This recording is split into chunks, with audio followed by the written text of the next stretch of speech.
سلام بچه‌ها، خدمتتون رسیدیم برای معرفی شارژر. خب بریم برای شارژرهای ولتاژ بالا و برای گوشی‌های روز دنیا. اینو مشاهده می‌کنید شارژر نیترو هستش. بازش میکنم، حالا داخلش هم ببین. اول از روی جعبه مختصر توضیح بهتون بدم. شارژری که 3 تا پورت میتونید وصل کنید، یو اس بی میخوره و گوشی شما رو شارژ میکنه. 2 سر تایپ سی هستش، مناسب گوشی‌های روز بازار، به خصوص گوشی‌های سامسونگ. 25 وات هستش، شارژ سریع انجام میده و 3 تا خروجی داره که عرض کردم. 2.4 آمپر خروجی 5 ولت اینا دارن.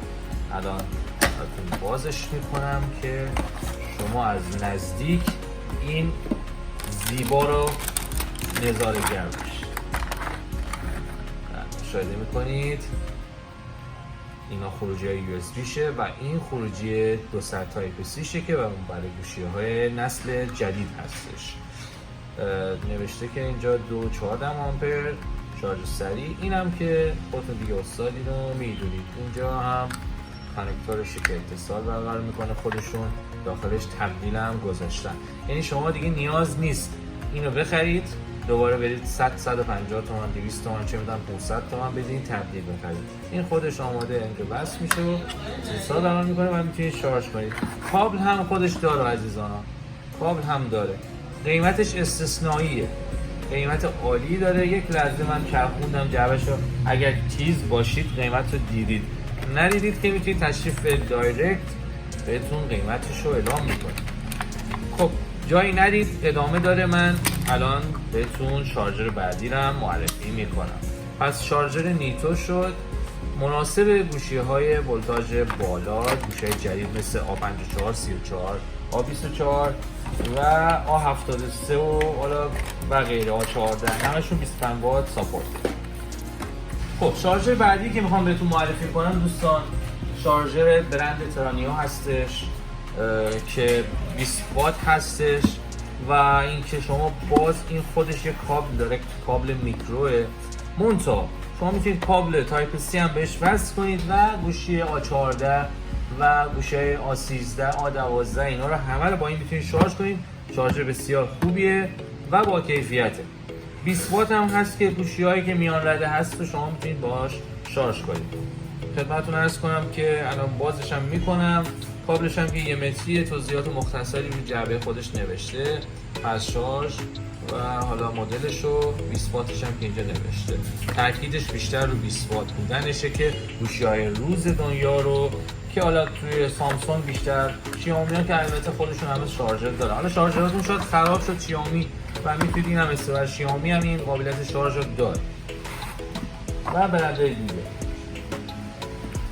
و یه کابل عرض کردم کابل میکرو داخلش گذاشتن که برای گوشی‌های حالا سوکت میکرویی هست، ولی شما میتونید کابل تایپ سی رو به این پورت یو اس بیش متصل کنید و شارژ کنید. خب جایی نریم دوستان عزیز، یه شارژر دیگه هم داریم، حتی 2 تا دیگه میخوام بهتون معرفی کنم تا دلتون بخواد. ما شارژرهای مختلف داریم، حالا شما بنا به اون گوشی که دارید ما بهتون معرفی میکنیم. خب شارژر بعدی به مناسب گوشی‌های شیائومی هستش، خود برند می شیائومی هستش، 33 وات هستش. مشاهده میکنید. از روی جعبه اولی توضیحات مختصر بهتون میگم. شارژ سریع، مناسب گوشی‌های سری نوت و حالا برند ردمی. همه گوشی‌های شیائومی رو این تو این رده که نیاز دارن شارژ میکنه. بازش هم میکنیم، خدمتتون نشون میدیم. یه کابل اورجینال شیائومی داخلش هستش که باز اگه بازش کنم ببینید خیلی بهتره. کابل تایپ سی، کابل اورجینال شیائومی، بسیار با کیفیت، فست شارژ و اینکه مناسب گوشی‌های روز شیائومی همه رو شارژ میکنه. خب این سریع شارژرش هم بهتون نشون بدم. 33 وات و سیلیفون کشیده هستش. خب دیگه مشخص اینا برند اصلی هستن، میتونید جزئیاتش هم مشاهده کنید و بسیار عالیه.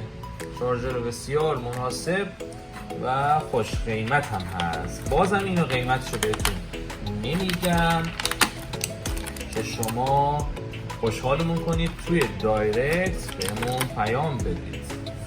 و اما شارژر بعدی که میخوام بهتون معرفی کنم مناسب گوشی‌های اندرویدی سوکت میکرو هستش.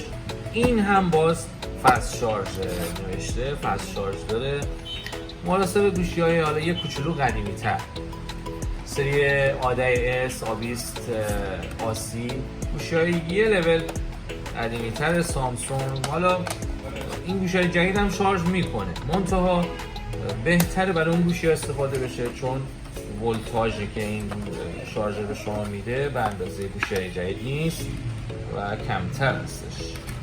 من باز میکنم بهتون نشون بدم. این هم باز یک کاب خودش داره، یه سری داره که تک پورت و خدمت شما هست شاید که خروجی شارژش ولتاژش 1.5 آمپر هستش. 1.5 آمپره که میگم برای همون تو رده گوشی‌های آدای اس و این گوشی‌هایی که یک لول قدیمی‌تر هستن یا 2020 تا 21 مناسبه. باز ممنونم از همراهیتون. ما شارژر دیگه هم داریم، تاب‌های متنوع داریم که به امید خدا توی پست‌های بعدی، توی ویدیوهای بعدی بهتون معرفی می‌کنیم. ما رو دنبال کنید چه تو صفحه اینستاگرام و چه تو یوتیوبمون که حتما پیجش رو براتون میذارم. ممنون از همراهی شما عزیزان دل.